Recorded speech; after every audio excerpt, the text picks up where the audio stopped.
June 14th, 1969, a 6-year-old boy runs into the trees for a harmless prank. He is less than a minute from his father, less than 10 steps from open ground, and then he is gone. No scream, no struggle, no trail. What happened in that brief stretch of Appalachian forest has remained unanswered for more than 50 years.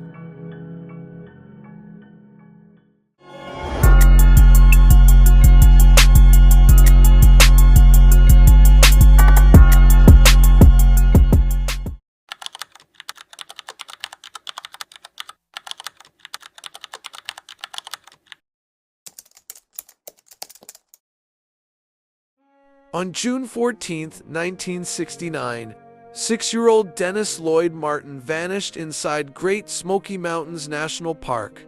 He was visiting the Spence Field area near the Tennessee-North Carolina border with his father, William Martin, his brother Douglas, and extended family.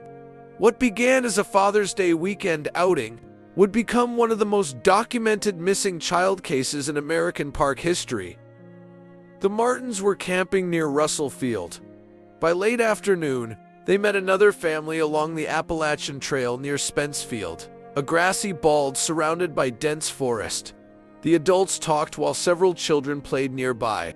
According to later accounts, the boys decided to stage a small prank by hiding in the woods and jumping out to surprise the adults. Dennis ran off in one direction as part of that game. Within moments, his father and grandfather realized he had not reappeared. What initially seemed like playful delay shifted quickly into alarm. William Martin began calling his son's name and searching the immediate area, expecting Dennis to answer from behind a tree or rock. When Dennis did not respond, the adults expanded their search. The terrain around Spence Field is deceptively open at the bald, but transitions abruptly into steep slopes, rhododendron thickets, and heavy timber. Visibility drops quickly once off the main trail. By early evening, rangers were notified of a missing child. Park officials kicked off a big search before it got dark. They had rangers, local volunteers, and cops all over the trails and drainages, looking for clues. The search really ramped up overnight and kept going for days. At one point, there were over 1,000 folks involved. We're talking Green Berets from Fort Bragg, National Guard peeps, and tons of everyday heroes just wanting to help out. Helicopters surveyed from above. Tracking dogs were deployed, though accounts later differed on how effectively they were used and whether scent articles were preserved properly. Heavy rains reportedly moved through the area during the search period, complicating scent tracking and ground visibility.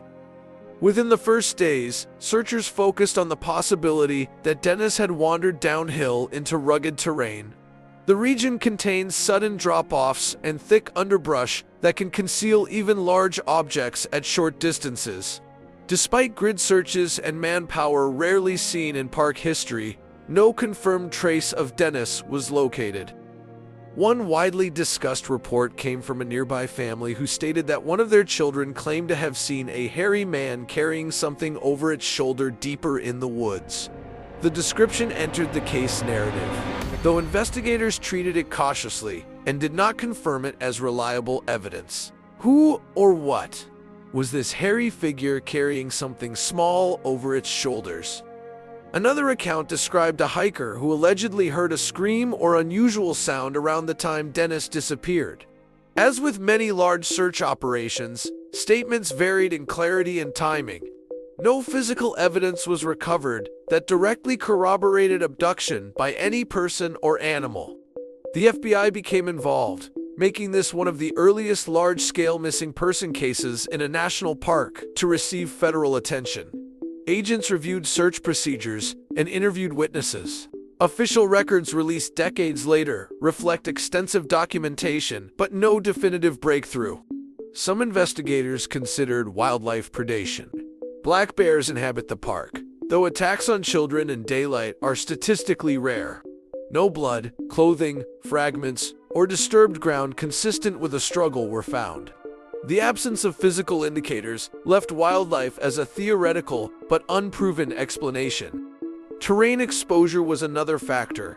Hypothermia can occur rapidly, even in June, if a child becomes wet or disoriented at elevation. Search leaders evaluated whether Dennis could have fallen into a hidden crevice or drainage channel.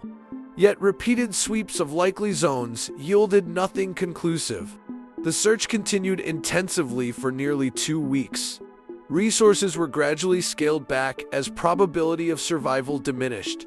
The case transitioned from active rescue to open investigation. Dennis Martin was never located, and no remains have been formally identified as connected to his disappearance. Over time, questions emerged regarding early search management. Some family members later expressed concerns about coordination and communication between agencies. Critics noted potential contamination of the scene during the initial hours, a common issue in sudden wilderness searches before modern protocol standardization.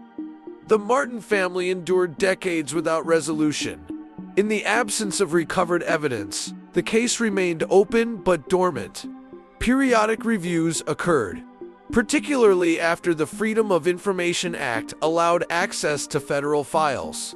Yet no material discovery altered the central mystery.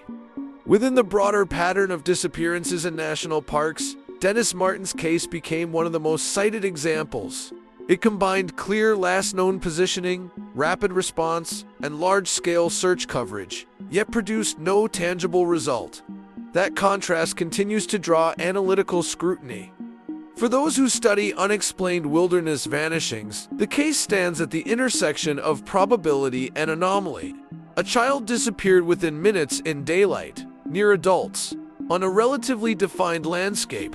The lack of trace invites speculation, though official findings stop short of extraordinary conclusions. In Bigfoot research circles, the hairy man report remains central. Advocates argue that wooded, high-elevation regions like the Smokies align with long-standing Sasquatch habitat claims. Skeptics counter that a single, unverified statement cannot outweigh the absence of physical evidence. The debate persists. The UFO community has occasionally referenced the case within broader alien abduction narratives, though no direct aerial or anomalous sightings were documented that day. Such associations are interpretive rather than evidentiary, reflecting thematic overlap more than investigative linkage. In popular culture, Dennis Martin's disappearance is frequently discussed alongside other high-profile missing person cases in remote terrain. Books, documentaries, and podcasts revisit the timeline, often emphasizing the scale of the search and the unresolved outcome rather than proposing definitive answers. Lesser-known details include the involvement of military special forces units during the search and the challenging weather conditions that complicated tracking efforts.